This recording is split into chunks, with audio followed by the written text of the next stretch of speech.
going for a mathematical calculations like fine. So मेरी recording हो गई. फाइन. सो हम आज नमपाई स्टार्ट कर रहे हैं.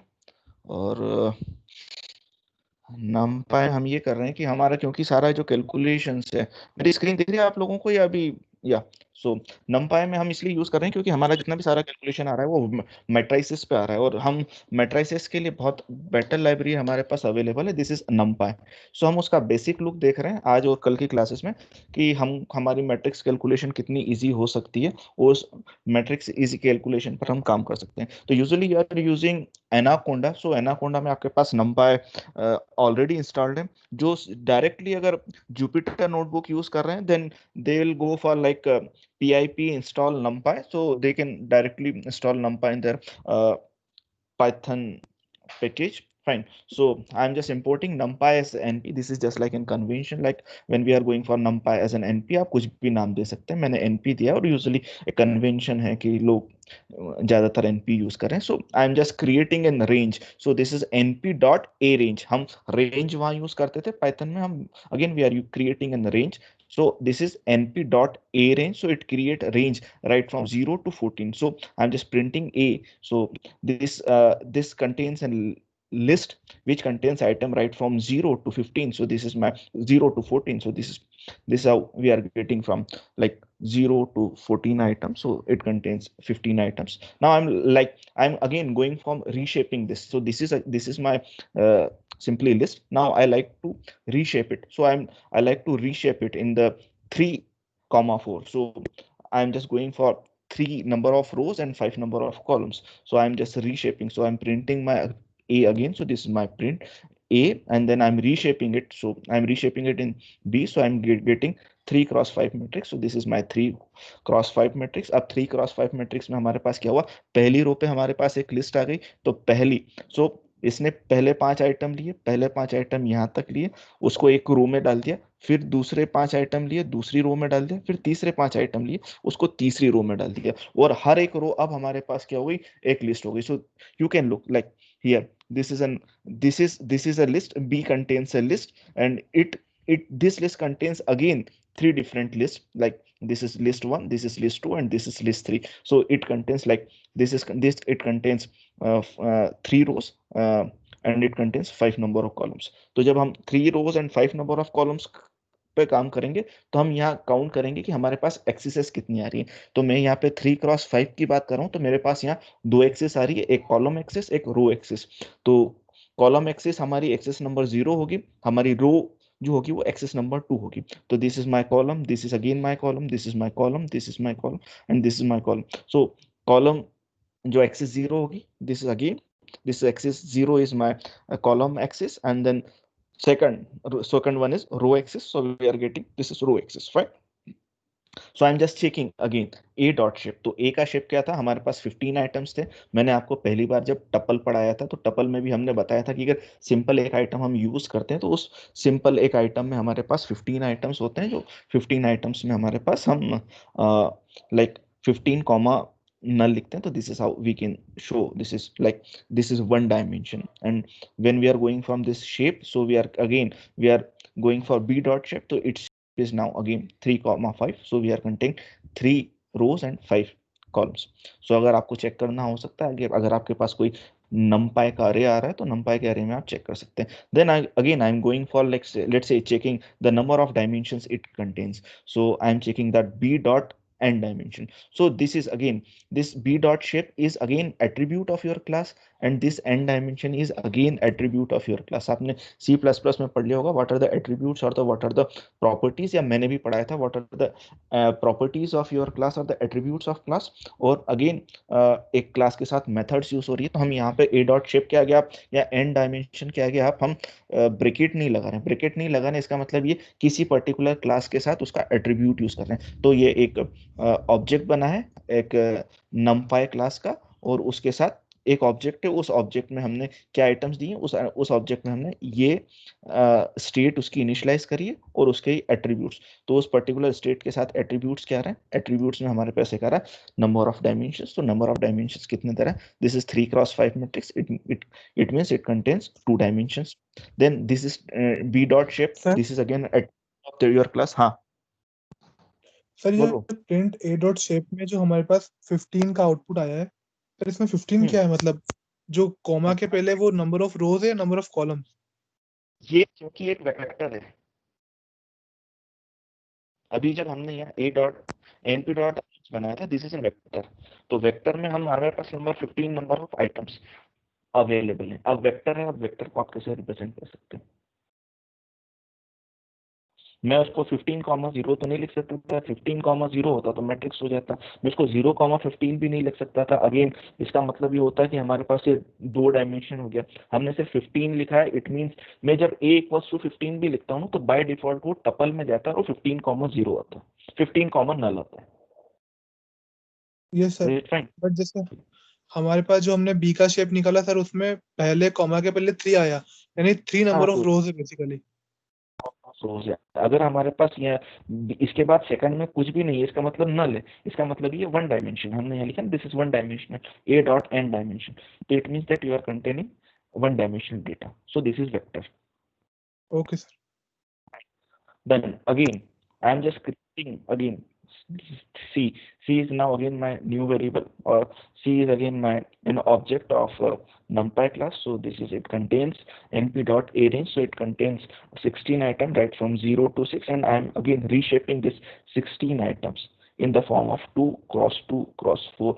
So it contains like 4 columns, then 2 rows, and each 2 row and 4 columns. So this matrix, we are having 2 matrices of 2 cross 4. So I'm printing here. So I'm creating 2 matrices. This is one matrix and second one matrix, and each contain 2 rows. So it contains 2 rows and each contains 4 columns.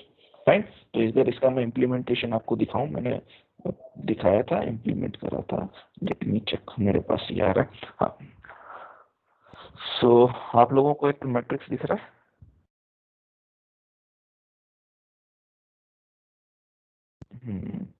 या yes sir. Is it visible?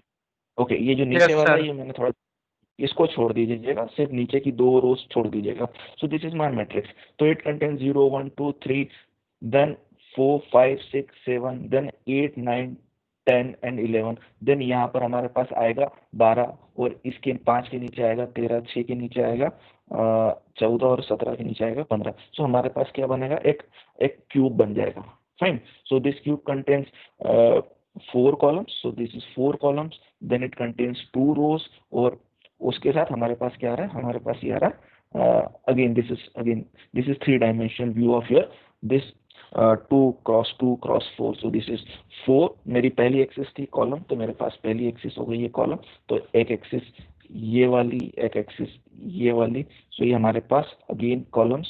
दूसरी axis मैंने बोली थी axis two is your रो। तो this is my again row 1, this is my row 2, and again so this column and this column। तो हमारे पास ये जो बना, ये एक मैट्रिक्स बना, और ऐसे ही हमने दूसरा मैट्रिक्स बनाया, तो ये दूसरा मैट्रिक्स के पीछे आ गया। Is it fine? इसका इम्प्लीमेंटेशन आपको समझ में आया? ये स्टोर कैसे होगा? This is an cubical structure of your data. So again I am switching back to my Python program. Fine. So delay. Fine. So this is how we can represent our data in that shape. Now I am again checking the C dot shape. So it contains 2 cross 2 cross 4. So हमने यहाँ पे recall कर लिया। Then number of dimensions. So it contains 3 dimension, 1 dimension, 2 dimension, and 3 dimensional data is again your available. Now अब मैं check कर रहा हूँ, वी आर गोइंग फॉर, हम बी मैट्रिक्स के लिए बात कर रहे हैं। तो this is my b matrix, right? 0 1 2 3 4 5 6 7 8 9 up to 14। so this is just an matrix। हाँ, fine। so I am just going for np dot sum b। हम सम लगा रहे हैं b एक्सिस पर, सॉरी b मैट्रिक्स पर, when axis is equals to 0, axis is equals to 0। तो वे हम क्या कर रहे हैं, we are summing down the columns. तो हम समिंग डाउन कॉलम्स कर रहे हैं। तो मैंने कॉलम पे सम करा है, तो कॉलम मेरा क्या हो गया, 8। तो कॉलम पे अब मेरे पास आउटपुट क्या आएगा, 0 + 5 + 15, सॉरी 10। तो it gives in 15, then it contains 17 and 18, then it contains 14, then 21। So हमारे पास अब कॉलम में हमारे पास क्या है, दिस इज 15 18 21 24 27। फाइन। हम कॉलम्स पे सम कर रहे हैं। तो इसका सम, इसका सम, इसका सम, इसका सम, इसका सम, तो अब हमारे पास क्या हो जाएगा, हमारे पास एक रो होगी और हमारे पास 4 कॉलम्स अवेलेबल होंगे। तो हमारे पास ये एक रो और ये 4 कॉलम, हम हमारे रोज का सॉरी कॉलम्स का सम कर रहे हैं। देन हम यहाँ पर एक्सिस इक्वल्स टू 2 कर रहे हैं, तो अब हमारे पास कितना आ रहेगा, हम रोज को सम कर रहे हैं। तो हमारे पास अभी रोज कितनी थी, हमारे पास रोज 3 थी, तो हम 3 रोज पर काम कर रहे हैं। तो ये हमारी 3 रोज, तो हमारे पास अब कितने आइटम्स आएंगे, उस लिस्ट में 3 आइटम्स आएंगे। तो this is 1 2 3 4 0 1 2 3 4, so it contains 10, then this is 5 plus 6 is 11, then 9 is 20, then this is 15, 15, so this is 20 plus 15, so it contains 35, so 5, so it contains, yeah, so this is 10, then 35, then 16. Is it fine?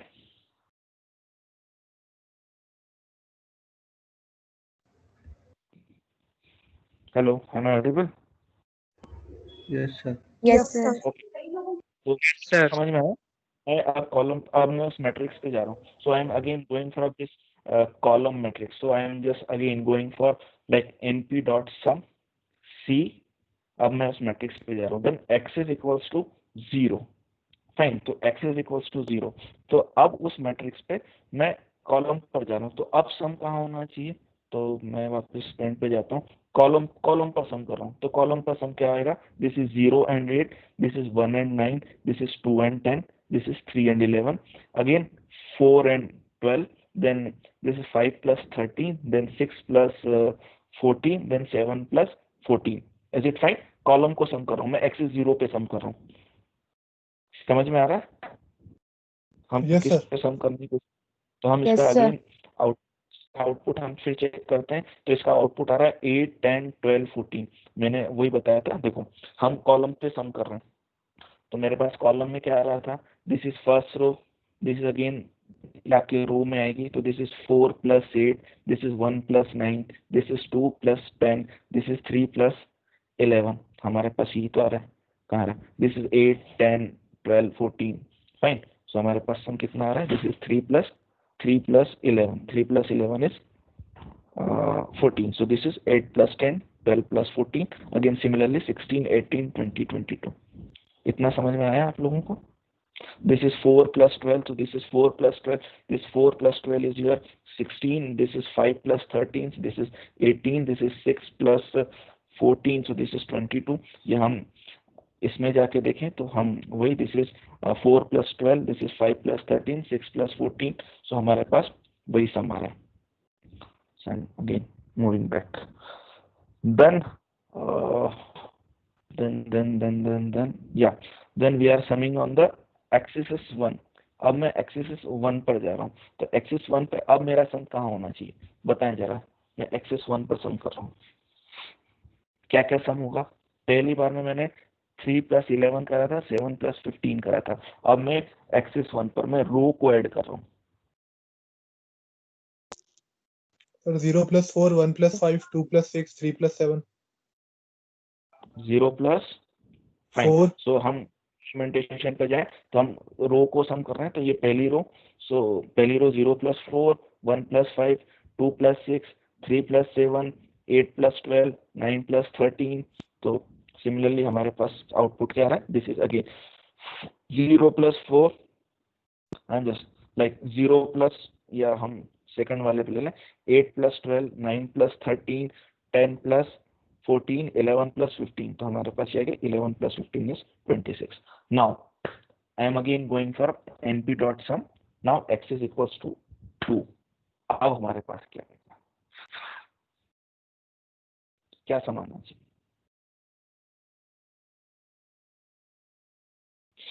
ये कैसे आया, हमने third axis पे काम करा।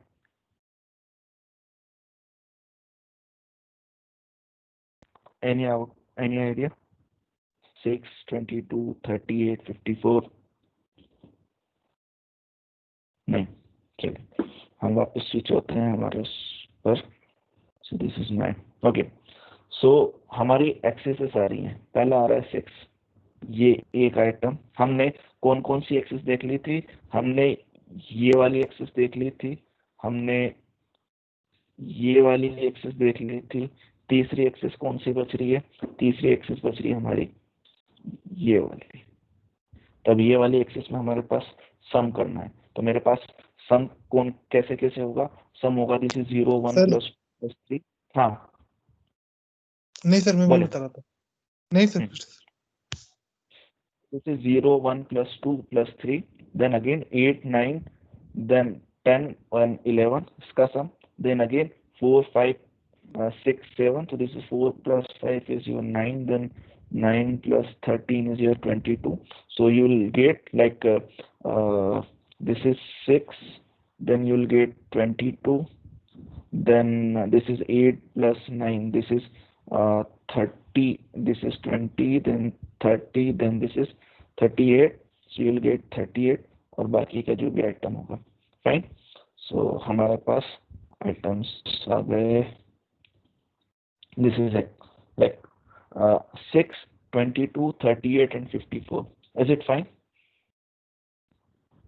Yes sir. Yes sir. ठीक है, समझ में आ गई आपका अरे और अब मल्टी डायमेंशन कैसे से होगा? नहीं, fine. So next your NP में फिर एक और अरे बनाना जिसमें सारे वंस होंगे, तो दिस इज एनपी डॉट अरे। आप ए रेंज से बनाना चाहें उसको रीशेप कर लें, या हम सिंपल से बात करें कि हम एनपी डॉट अरे बनाएं, उसमें उस अरे में ये मेथड है, लाइक यहाँ पे आपके पास एक मेथड इस ब्रैकेट के साथ में एक, उसके अंदर मैं क्या दे रहा हूँ, उसके अंदर मैं एक लिस्ट दे रहा हूँ, ठीक है सॉरी, तो उसके अंदर मैं एक लिस्ट दे रहा हूँ, तो मेरे पास एक लिस्ट आ गई, तो ये मेरे पास एक पर्टिकुलर लिस्ट है। अब इस लिस्ट में मेरे पास कितनी रोज बनानी है, कितने कॉलम्स बनाने हैं, तो जितनी रोज बनानी है उस लिस्ट के अंदर उतने में एंटिटीज डाल दूं, तो ये मेरी पहली रो हो गई, ये मेरी दूसरी रो हो गई। सिमिलरली ये 9 की थी, तो मेरे पास पहली रो हो गई और दूसरी रो हो गई। कॉलम डालना है तो उसके अंदर दूसरे पर्टिकुलर एलिमेंट के अंदर में कितने कितने एलिमेंट्स डाल दूं, तो मेरे उतने नंबर ऑफ कॉलम्स हो गए। पर अब क्योंकि हम मैट्रिक्स बना रहे हैं तो जितने नंबर ऑफ एलिमेंट्स इसमें होंगे उतने नंबर ऑफ एलिमेंट इसमें होंगे, क्योंकि रोज में हर रो में इक्वल नंबर ऑफ कॉलम्स होते हैं। तो हम again just we are printing like this is 1 and 1 and this is 9 and 9, so this is इसका डायमेंशन कितना होगा? अगर मैं पूछूं कि what is the dimension of this particular matrix np underscore arrays 1,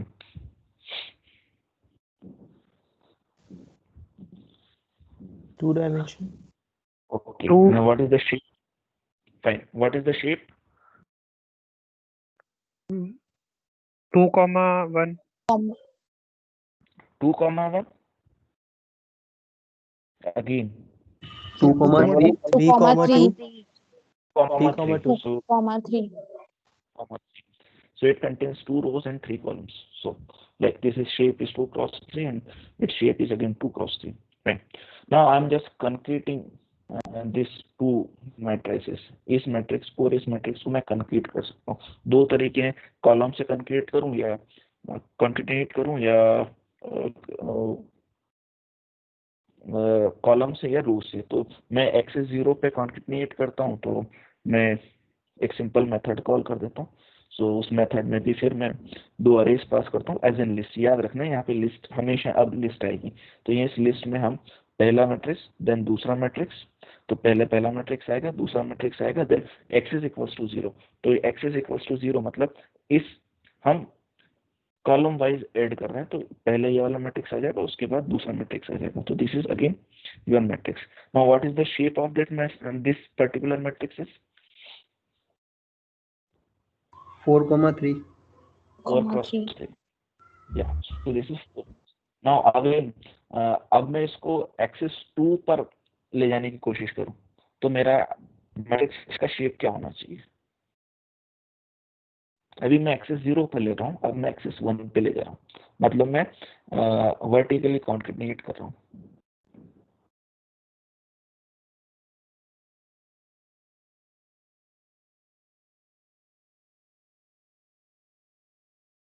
three comma 4. 3,4 और 2,6, so this is your 2,6, क्योंकि 1 1 1 था, इसके आगे पहली रो के आगे इस मैट्रिक्स की पहली रो के आगे इस मैट्रिक्स की पहली रो डाल दी, हम वर्टिकली कर रहे हैं। तो this is 1 1 1 then 9 9 9, so this is 1 1 1 9 9 9 again 1 1 1 9 9 9, so you are getting 2,6। Fine. तो इसका यूज हम कहाँ कर सकते हैं? अगर हम कॉन्केटिनेट कर रहे हैं हमारे डेटा को, तो हमारे पास एक मैट्रिक्स आता था एक्स मैट्रिक्स या डेटा मैट्रिक्स। उस डेटा मैट्रिक्स में हम एक्स नॉट की वैल्यू ऐड किया करते थे। तो एक्स नॉट की वैल्यू में हम हमेशा क्या करते थे, ऑगमेंटेड मैट्रिक्स बनाते थे और उसमें एक्स नॉट की वैल्यू हम 1 1 1 रख देते थे। तो अब हम क्या करेंगे, हम उसको कैसे करेंगे? हम उसको पैरेलली सॉरी वर्टिकली कॉन्केटिनेट करेंगे या हॉरिजॉन्टली कॉन्केटिनेट करेंगे?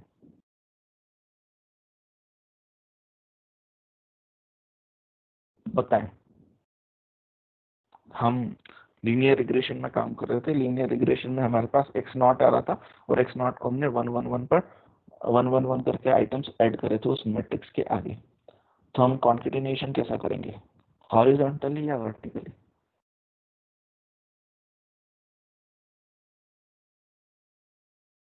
vertically. Vertically. Fine. Vertical. Let's say ये आपका पूरा डेटा था, यहाँ से दिस इज 1 1 1 1 1, ये आपका वन डेटा था। आपके पास एक एक्स नॉट वाला वेक्टर आ गया था। एक्स नॉट वाले वेक्टर को हम पहले ले लेंगे, उसके बाद हमारा डेटा मैट्रिक्स को वर्टिकली कॉन्केटिनेट कर लेंगे, मतलब x इज इक्वल्स टू 1 लेंगे। तो हमको NumPy का यूसेज ऐसे हमारे पास आता रहेगा। देन हम चेक करना चाहते हैं कि हमारा डेटा टाइप कौन सा है। तो like print b dot D type dot name. तो b हमारे पास मैट्रिक्स था जिसमें हमारे पास 3x4 का मैट्रिक्स था। This is my 3x4 matrix, this is our b matrix. अब इसमें हम चेक कर रहे हैं कि इसका डेटा टाइप क्या है। तो let's see we are going for d dot data type. तो उसमें सारे इंटीजर्स वैल्यू थे, तो it returns you integer 32 90 32 plus. Then we are going for this is concave v, so this is my concave v matrix and I am getting that item size, so it will return 4. So what do you mean by item size? So item size is just again similar to your a dot d type dot name function. तो यहाँ पर आपको integer 32 बता रहा है, यहाँ पर आपको उसकी बाइट्स बता देगा। तो क्योंकि मेरा जो अभी सिस्टम जिस पर मैंने इसको कंपाइल करा था वो 32 बिट का था, सॉरी हम 32 बिट का था। तो उसकी जो मेमोरी एलोकेट होती थी वो 32 बिट पे आ जा रही थी। तो 32 bit divided by your 1 byte, this is 8, so it will give you 4 bytes. तो इसके लिए हर एक पर्टिकुलर आइटम के लिए हम 4 बाइट मेमोरी दे रहे थे। नाउ मेरे को चेक करना था कि टोटल नंबर ऑफ मेमोरी कितनी लग रही है। तो अगेन मैं जैसे कॉनकेव डॉट साइज, तो हम उसमें कैलकुलेट कर लेते कि इसमें आइटम कितने हैं। तो इसमें आइटम के लिए अगर मेरे को यूज करना था तो मैं यूज करूंगा concv dot, this is variable name dot size. तो concv डॉट साइज, तो नंबर ऑफ आइटम्स मेरे पास आ गए 12। तो अब मेरे को total number of bytes calculate करनी है, तो मैं क्या करूंगा, number of items then size of each item. So size of each item is here 4 byte, then it contains 12 items, so it will return you 48 bytes of memory for you. Fine. Then again check करना है कि concv आपका किस type का है। तो आप check कर सकते हैं, this is numpy.nd array and dimension array आपके पास अवेलेबल है। so this is like you are checking whether it is numpy array or not. now हमने अभी a range से मैट्रिक्स बनाया था, देन या एरे बनाया था, देन अब हम उसको फिर रीशेप कर रहे थे। हमको डायरेक्टली बनाना होता तो हम सिंपल यूज करते हैं, this is a equals to np dot array, then np dot array में आप यूज कर लेते हैं 2 3 4। तो ये आपको क्या देता, आपको एक वेक्टर देता जिसमें आपके पास 3 आइटम होते हैं। तो दिस इज एक वेक्टर मिलता है, दिस इज 2 3 4। अगर आपको इसको रीशेप करना होता तो फिर ये तो इवन आइटम्स है नहीं, तो आप इसको कैसे करेंगे, जैसे लाइक 2x1 में हम इसको नहीं डिवाइड कर सकते। और लेट्स से अगर इसमें मेरे पास 4 आइटम होते तो मैं रीशेप कर लेता 2x2 का, तो मैं इसको मैट्रिक्स बना लेता। अभी हम फ्लोट पे ले जाते हैं, तो फ्लोट पे 2 3.4 4.1 देन 4.5। सो हम गेटिंग इसका टाइप लेना है, तो ये float 64 and this is A का, this is A top D type, तो this is give an integer 32. Now again checking, मैंने यहाँ पे लिस्ट दी है, आप याद रखिएगा, अगर आपने लिस्ट नहीं दी, अगेन सिंपल 2, 3, 4 दिया तो आपके पास एरर आएगी। क्यों एरर आएगी? क्योंकि ये लिस्ट मांगता है आपसे, तो एक लिस्ट आप यहाँ पर देंगे। Is it fine? सो आपके पास यहाँ पर आपको यहाँ पर प्रेजेंट करना पड़ेगा that you should give you this list over there, so this is list. now अगर हमारे पास हर टाइप पे जैसे 2, 3, 4 है तो ये रिटर्न हमको दे रहा है इंटीजर 32, इसमें 3.4, 4.1, 4.5 है तो इसका टाइप हो गया float 64, this is float.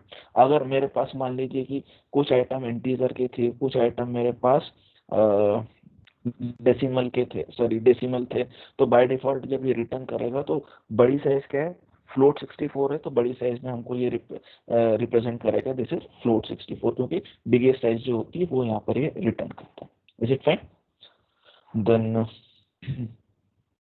Again I am just creating an again array. So मेरे पास 2 क्रॉस 2 का था तो एक लिस्ट पास करता और उस लिस्ट में फिर मैं एक और टपल या लिस्ट पास कर देता। तो यहाँ पे मैंने टपल या लिस्ट पास कर दी, तो बाय डिफॉल्ट आप टपल भी पास करें या लिस्ट भी पास करें तो वो कंटेन करेगा अगेन लिस्ट ही कंटेन करेगा। This is 1.5, then 2,3, this is 4,6, तो इसने आपको दे दिया, this is 20, this is 1.5, 2 and then 3, then 4, then 5, then 6। यहाँ पे 4 पॉइंट आ रहा है क्योंकि यहाँ पर दिस इज 1.5 था, तो बाय डिफॉल्ट सारी वैल्यूज क्या हो जाएंगी, this is decimal type, this is 1.5, this is 2.0, this is 3.0, this is 4.0, 5.0 and 6.0। Then shape, this is 2 cross 3, हमारे पास 3 कॉलम्स हैं। Then dimension, this is 2 dimensions matrix available. अब मेरे को डिफाइन करना था कॉम्प्लेक्स टाइप का, तो मैं डेटा टाइप भी यहाँ पर पास कर सकता था, तो मैंने यहाँ डेटा टाइप पास कर दिया कॉम्प्लेक्स का, तो दिस इज 1,2, दिस इज, तो फर्स्ट मेरा रियल नंबर हो जाएगा, then 2 is my imaginary number, again this is 3 is my real number and 4 is my imaginary number. तो हमारे पास आ गया this is like sorry again, so this is again my real number, imaginary numbers को मेरे को यहाँ पर प्लस में देना पड़ेगा। तो यहाँ पर आप मेरे को आइटम अगर देते, अगर मैं यहाँ पर सिंपल जे लिखता, इस जगह पर मैं जे लिखता तो ये मेरे पास कुछ आउटपुट अलग देता। तो सॉरी मैंने एनपी को इंपोर्ट नहीं करा है तो ये मेरे को आउटपुट नहीं देगा, मेरे को इंपोर्ट numpy as np करना पड़ेगा, then it will give you output.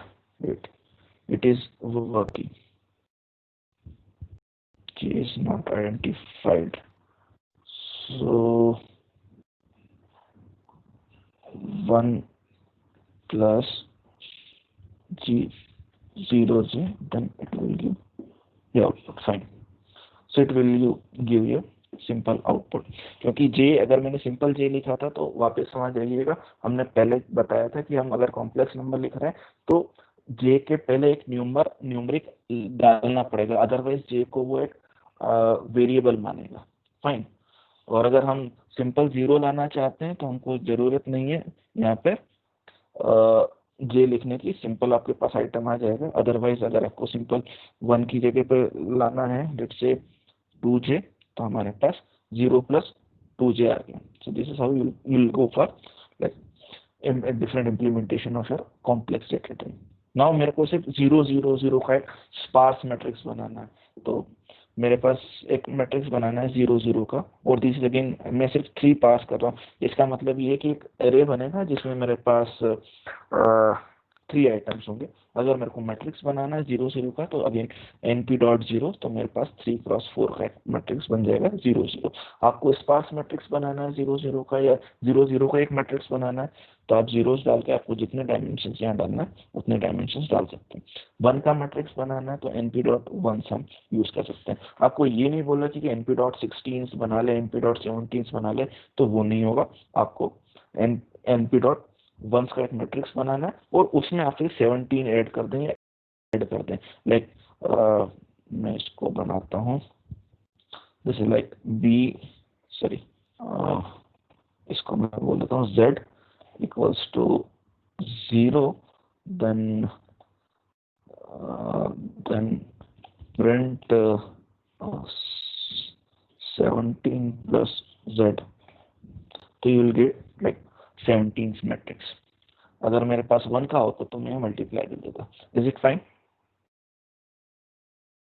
Yes, sir. So it will, this np dot once gives you a identity matrix, not identity matrix. This is not an identity matrix. Fine. This is an one matrix. Identity matrix is like all the diagonal elements are 1 and remaining are zeros. Now एक empty matrix बनाना है। यहाँ पर 0 0 का matrix था, अगर मैं यहाँ 0 0 matrix बना रहा हूँ तो यहाँ ये 0 0 का मैट्रिक्स दे रहा है। Fine, like here. So this is 0 0 matrix. Now मैं एक एम्प्टी मैट्रिक्स बना रहा हूँ। ये एम्प्टी मैट्रिक्स नहीं है, इसमें एलिमेंट्स एडेड हैं और हर की वैल्यू 0 है, पर मेरे को एक एम्प्टी मैट्रिक्स बनाना है, तो ये एम्प्टी मैट्रिक्स बना रहा है। अब बाय डिफॉल्ट इसने जहां मेमोरी एलोकेट करी थी उस पर्टिकुलर मेमोरी लोकेशन पे 1.5 2 3 अगर ऐसा कुछ लिखा होगा तो वहां की वो वैल्यू उठा के मेरे को दे रहा है। देखो अभी मैंने कॉम्प्लेक्स डेटा टाइप की वैल्यू यूज करी थी मेरी पर्टिकुलर मेमोरी लोकेशन से, तो वो वाली मेमोरी वैल्यूज दे रहा है। इट मीन्स कि ये गार्बेज वैल्यू वहां से जहां मेमोरी लोकेशन पे होगी वहां से ये गार्बेज वैल्यू उठा के दे रहा है, तो एक एम्प्टी मैट्रिक्स जनरेट हुआ। Is it fine? Now I am just creating np a range. This is 10 30 and 5। अब मैं यहाँ अगेन ए रेंज, तो ये 10 से एक रेंज चालू होगी 30 तक चलेगी, 10 से चालू होगी 30 तक चलेगी, 30 पर नहीं आएगी, 30 के पहले तक आएगी, मतलब 29 तक आएगी। और स्टेप काउंट कितना मेरा 5, तो मेरा स्टेप काउंट कितना 5। सो 10 में फिर स्टेप काउंट करा मैंने 5, तो मेरे पास 15, देन 15 में 5 फिर करा 20 के बाद फिर मैंने स्टेप काउंट करा 5, तो मेरे पास 25, देन 25 के बाद मैंने फिर 5 ऐड करा स्टेप काउंट तो 30, पर 30 तक नहीं जाना, तो हमारे पास वैल्यू आ गई 10 15 20 25। तो जो हमारे पास रेंज फंक्शन था सिमिलर फंक्शन है। This is again this is for your numpy values. Data types अलग अलग है। देख अगेन मेरे पास ए रेंज थी 0 से 2 के बीच में और मैंने स्टेप काउंट लिया, दिस इज 0.3, तो मेरे पास वैल्यूज आ गई 0.0 0.3 0.6 0.9 एंड 1.5। नाउ तो हमारे पास क्या वैल्यूज आ रही है, हमारे पास 0 से 2 के बीच में मेरे पास 0.3 की स्टेप पर मेरे पास वैल्यूज आ रही है। याद रखना 0 से 2 के बीच में मेरे पास 0.3 के स्टेप काउंट के बाद मेरे पास वैल्यूज आ रही है। अब मेरे को ये जनरेट करना है कि 0 से 2 के बीच में 9 आइटम्स जनरेट करना है। 0 से 2 के बीच में, तो पहला वैल्यू मेरी होगी 0, लास्ट वैल्यू होगी मेरी 2, और उन दोनों के बीच में यूनिफॉर्मली 9 वैल्यूज लेके आनी। तो पहला आइटम 0, 9th आइटम इज 2, और उनके बीच में 7 आइटम्स और यूनिफॉर्मली डिस्ट्रीब्यूटेड आएंगे। तो I am just creating np dot line space 0 2 then number of items, तो 9 नंबर्स राइट फ्रॉम 0 to 2। तो अगेन मेरे पास 9 नंबर आ गया 0 1, सो 1 2 3 4 5 6 7 8 एंड 9। सो हम यूनिफॉर्मली इक्वी डिस्टेंस नंबर हमारे पास आ जाएंगे। तो हमें जनरेट यूज करना है। हम इसका यूज कहाँ कर सकते हैं, हमने हमारे पास एक फंक्शन था, फंक्शन के आगे हमको उसकी वैल्यूज इवेल्युएट करनी थी, तो उस फंक्शन में हम ये वाली वैल्यूज नंबर्स एक लिस्ट जनरेट कर देंगे और लिस्ट जनरेट करने के बाद इन फंक्शंस को हम प्लॉट कर सकते हैं। Is it fine? हमको एक मैट्रिक्स या पाथ जनरेट करना होता था, हमको फंक्शंस प्लॉट करने होते थे, तो हम इन फंक्शंस को ऐसे भी प्लॉट कर सकते हैं। मतलब सैंपल डेटा जनरेट कर लिया हमने 0 से 2 के बीच में 9 नंबर ऑफ आइटम्स। तो इन दोनों के बीच में डिफरेंस समझ में आया। 0 से 2 के बीच में 0.3 का स्टेप साइज लिया है, तो 2 तक नहीं जाएगा, 2 के पहले खत्म होगा। 0 से 2 के बीच में हमने क्या करा है, 0 से 2 के बीच में हमने 9 आइटम्स जनरेट करे हैं, starting from 0 ending on 2 and in between 7 items. Is it fine? Yes, sir. Yes, sir. So again we are going from numpy I am importing py, तो हमने py को यूज कर लिया था, तो I am importing like n pi की value ली थी, तो this is np dot line space then 0 to 2 into pi then 10 items. इसका मतलब क्या हुआ,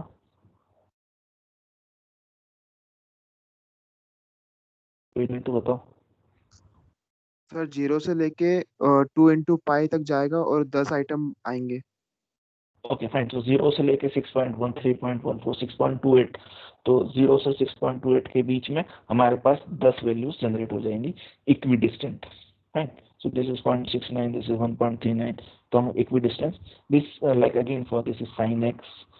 Now again I am just creating again a matrix like NPA range 100, 0 से 10 तक, then it will generate 10 items, और अगर सिमिलरली अगर मेरे को जनरेट करना हो तो np dot line space 0 to 10 then 11। ये तो एक सिंपल सा मैंने एग्जांपल यूज करके देखा था कि मेरे को इनके आउटपुट कैसे सेम जनरेट हो सकते हैं।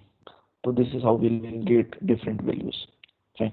तो ये सिंपल यूसेज था, इसमें कोई ज़्यादा कॉमन सेंस नहीं है। So again like np dot a range I am generating 0 से 1 के बीच में स्टेप काउंट 10, तो इसमें तो हमारे पास सेम टाइप की वैल्यू आ गई। अब मैं क्या कर रहा हूँ, np डॉट ए रेंज 0 से 1 के बीच में स्टेप काउंट 2 तक ला रहा हूँ, तो मेरे पास कितनी वैल्यू आएगी, 0 आएगी, क्योंकि अगर मैं 10 बढ़ाऊंगा भी तो वो 1 से बड़ी हो ही जाएगी, तो प्रिंट नहीं करेगा। पर मैं लाइन स्पेस फंक्शन फिर कॉल कर रहा हूँ 0 से 1 के बीच में 10 आइटम्स, इसका मतलब ये है कि 0 से 1 के बीच में 10 आइटम जनरेट कर रहा है, तो 0 से बीच के 10 के बीच में आपके पास ये 10 आइटम्स में जनरेट करते हैं। देन हमने फिर एक equals to np dot a range बनाया, ए रेंज में हमने 15 आइटम्स लिए, उसको रीशेप कर लिया 3x5, तो यहाँ पे 16 आइटम्स थे, तो सॉरी 15 आइटम्स थे 0 से लेकर 14 तक, उसको हमने 3x5 के मैट्रिक्स में बना लिया, तो हमारे पास 3x5 का मैट्रिक्स हो गया। नाउ अब मेरे पास यही 3x5 का मैट्रिक्स है, पर इसके जैसा ही मेरे को 0 का एक मैट्रिक्स बनाना था, तो मैं क्या करूंगा, like b equals to np dot zeros, like 0 का मैट्रिक्स बनाना था, जीरोस लाइक देन a, तो किसके जैसा, a के जैसा, मतलब a के डायमेंशन के जैसा। तो या तो आप इसका शेप ले लेते और उस शेप को यहाँ पर प्रिंट करवा देते, या सिंपल जीरोस लाइक करके आप यूज कर सकते थे। सिमिलरली आप एम्प्टी लाइक्स भी बना सकते थे, आप 1 लाइक्स मैट्रिक्स भी बना सकते थे। तो हमको सिमिलर टाइप का मैट्रिक्स 0 या 1 के लिए आपको बनाना है, तो आप यहाँ पर मैट्रिक्स बन सकते हैं। 17 का बनाना है, 18 का बनाना है, तो आप उसमें ऐड कर दें। देन एक रैंडम मैट्रिक्स जनरेट करना है, np dot random dot rand function use करेंगे, उससे हमने क्या बनाया, 3x2 का एक मैट्रिक्स बनाया जिसमें रैंडमली वैल्यूज जनरेट होंगी, तो हमारे पास ये रैंडमली वैल्यूज जनरेट हो गई 3x2 के मैट्रिक्स में। नाउ अगेन एक मैट्रिक्स और np dot random dot random, तो अब ये क्या कर रहा है, ये स्टैंडर्ड नॉर्मल डिस्ट्रीब्यूशन के हिसाब से वैल्यूज जनरेट कर रहा है। ये आपके पास रैंडमली वैल्यू जनरेट कर रहा है नॉर्मल डिस्ट्रीब्यूशन के हिसाब से, तो वैल्यूज कितनी होगी, 0 से 1 के बीच में होंगी। ये स्टैंडर्ड नॉर्मल डिस्ट्रीब्यूशन के हिसाब से यूज कर रहा है। तो स्टैंडर्ड नॉर्मल डिस्ट्रीब्यूशन आप लोगों को पता है, विद मीन 0 एंड वेरिएंस 1, तो दिस इज आपके पास क्या वैल्यू आ रही है, विथ मीन 0 एंड वेरिएंस 1, तो आपके पास स्टैंडर्ड नॉर्मल डिस्ट्रीब्यूशन जो हम यूजुअली यूज करते थे z के हिसाब से। तो आपको वैल्यू जनरेट करनी है, तो इसमें रैंडमली आपके पास स्टैंडर्ड नॉर्मल डिस्ट्रीब्यूशन के हिसाब से भी डेटा जनरेट कर दिया। नाउ हमारे पास एक मेथड आई, this is known as from function. So this is my from function. This from function is used to construct an array by executing a function over each coordinate. तो हमने क्या करा, तो हमारे पास एक रिजल्टिंग एरे आएगा that has a value of fn x y z, तो मैंने क्या करा, फ्रॉम फंक्शन लैम्डा, तो यहाँ पर मैंने एक कोई फंक्शन डिफाइन करा, तो उस फंक्शन के हिसाब से मेरे पास वैल्यूज जनरेट करी, उस वैल्यूज के हिसाब से हम वैल्यूज जनरेट करेंगे। तो ये वाली वैल्यूज हम कल देखते हैं, कल हमारी क्लासेस, कल तो छुट्टी है ना।